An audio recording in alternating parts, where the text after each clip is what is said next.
How to start in Gimp in under 1 minute. So right now we're in Gimp, file, new. Let's get a blank canvas up.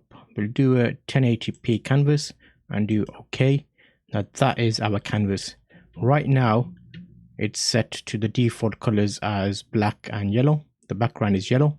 If you do file, new, in this drop down box you can select it to be transparent. So let's go to 1080p advanced options, and actually background color we want it to be transparency. Okay, so now you can see I have one layer here and there's the first layer I open. So similar to an Internet Explorer, you have tabs along the top and those are where you can use to create images, and I think that's 46 seconds. So we've created a new document, and in the next section we're going to add some shapes and some pictures. So watch that next step.